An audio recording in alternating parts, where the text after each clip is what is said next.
Hai semuanya, nama aku Kendra, dan ini adalah cerita gimana aku melahirkan kembar 3 di umur 15 tahun hingga kedatangan polisi di kamar rumah sakitku di hari yang sama. Ini bermula saat aku pindah ke sekolah baru. Setelah 3 hari berusaha mencari teman, aku bertemu Christian. Dia mengajakku duduk bareng dia, dan untuk pertama kalinya aku nggak sendirian. Nggak lama kami mulai sering main bareng. Aku suka banget sama dia. Aku baru sadar kalau aku hamil anak setelah udah hamil 3 bulan.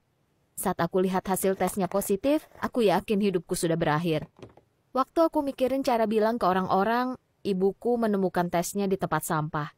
Dia marah banget dan mengusir aku dari rumah.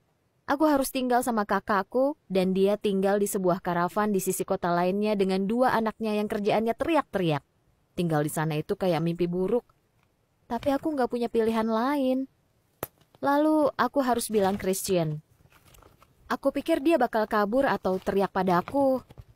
Tapi dia menggandengku dan bilang sesuatu yang gak akan pernah aku lupain. Aku akan mencintaimu dan menjagamu sampai aku mati nanti, bidadariku. Ya ampun, gimana aku gak sayang sama orang ini? Saat aku USG pertama kali, Christian ada di sana memegang tanganku. Tapi waktu dokternya lihat ke layar, wajah dia berubah pucat pasi. Dia panggil dokter lain, lalu dokter lain lagi. Akhirnya beritanya terbongkar. Aku hamil kembar 3. Aku melihat reaksi Christian. Aku mau dia bilang ke aku kalau semua akan baik-baik saja, memastikan kalau dia akan selalu ada untukku. Tapi dia hanya melongo ke layar, wajahnya penuh keringat. Ini jelas bukan ketenangan yang aku butuhkan. Dokterku bilang kalau menjelang akhir kehamilan bakal berat karena aku hamil kembar 3. Aku harus melahirkan sesar. Aku takut, tapi aku berusaha mempersiapkan mentalku.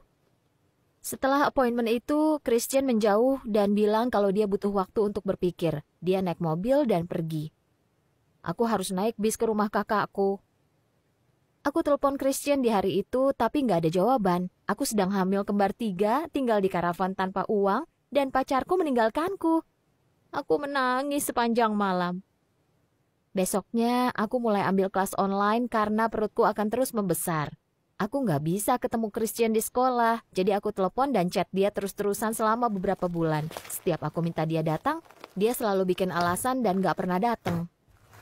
Suatu hari, aku pergi ke mall untuk beli perlengkapan bayi. Di tengah mall, ada pasangan yang sedang ciuman di kursi. Kayak beneran ciuman. Itu bikin aku semakin mual. Tapi waktu aku mendekat, aku sadar sesuatu. Itu Christian sedang ciuman dengan Megan, cewek paling populer di angkatan. Aku nggak tahan lagi. Aku langsung muntah ke lantai, ke Christian, ke Megan. Megan loncat dan teriak. Christian bertanya apa yang sedang aku lakukan di sini. Aku nggak bisa ngomong sama dia tanpa nangis atau muntah lagi. Jadi aku lari sambil nangis ke kamar mandi. Aku coba telepon dia untuk ngobrol, tapi teleponnya nggak nyambung. Aku coba kirim SMS, chat, email, tapi nggak ada yang berhasil. Dia blok aku. Bapak dari anak kembar 3-ku blok aku. Aku langsung stres. Selama beberapa minggu, aku jarang makan, aku jarang tidur. Perutku besar banget dan aku nggak nyaman setiap saat. Aku kepikiran terus tentang Megan. Dia mencium bapak dari anak-anakku waktu aku masih sama dia. Cewek gila macam apa yang berlaku kayak gitu? Aku sadar kalau aku ninggalin banyak barang di rumah Christian. Tas makeup, iPad, beberapa baju. Aku kesal banget ngebayangin dia kasih barang-barangku ke Megan. Mungkin ini cuma hormon, mungkin ini karena aku habis diselingkuhin. Tapi aku memilih untuk melakukan sesuatu yang gila. Malam itu, aku yang sedang hamil 6 bulan, menyelinap masuk ke rumah Christian untuk ambil barang-barangku. Di parkiran gak ada mobil, gak ada tanda-tanda ada orang. Aku masih punya kunci, jadi aku bisa masuk dan langsung keluar. Aku masuk rumah dan langsung ke kamarnya. Di tengah lantai kamarnya ada celana dalam perempuan lain. Air mata mulai menetes di wajahku. Saat itu, aku dengar suara pintu menutup dan langkah kaki ke atas. Karena panik, aku sembunyi di dalam lemari. Christian dan Megan jalan masuk ke kamar. Aku tahu ini parah banget. Aku berusaha berdiri diam.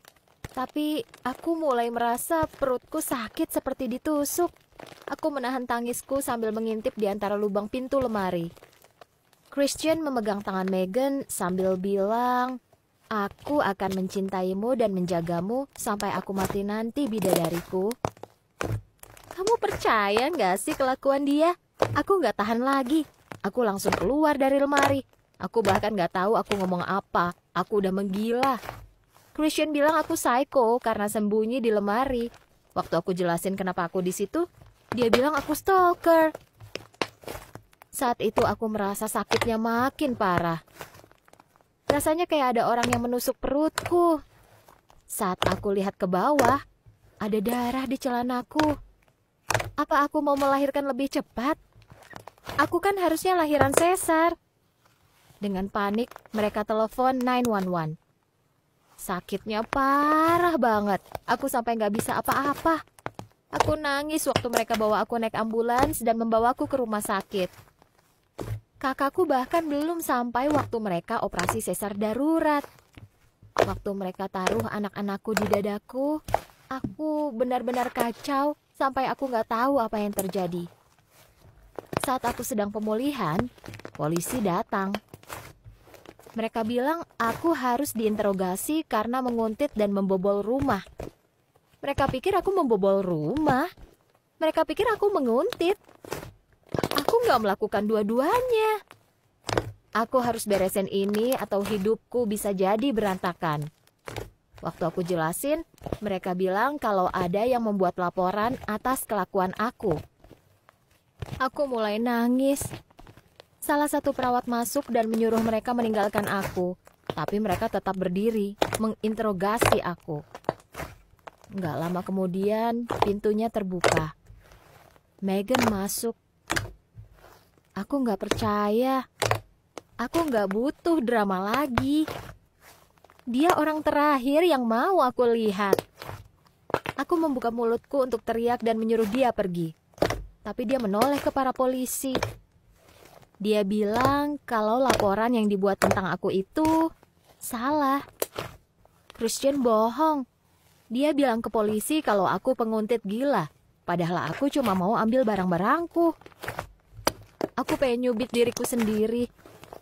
Aku ini mimpi atau gimana? Polisinya pergi dan Megan duduk di sampingku. Dia bilang kalau Christian gak pernah cerita tentang aku. Dia nggak tahu kalau aku hamil karena dia. Dia bahkan nggak tahu kalau kami pacaran. Dia langsung putusin Christian saat aku naik ambulans karena dia sadar kalau Christian itu brengsek. Aku terharu. Megan bilang kalau aku lebih baik nggak sama dia. Dan Megan mau bantu aku sebisa mungkin. Ibu dia kerja di perusahaan yang membuat produk bayi. Jadi dia bisa ambil sebanyak-banyaknya untuk aku secara gratis. Aku merasa air mataku mulai membendung. Selama ini, aku pikir dia itu musuhku. Selama beberapa bulan, Megan sering datang ke rumahku untuk bantu mengurus anak-anakku. Kami jadi teman dekat, dan aku bersyukur banget. Aku sadar kalau Christian ada di sampingku, aku justru lebih stres daripada nggak punya pasangan sama sekali. Mengurus kembar 3 itu susah. Tapi dengan teman, keberuntungan, dan keluargaku, aku rasa aku akan baik-baik saja.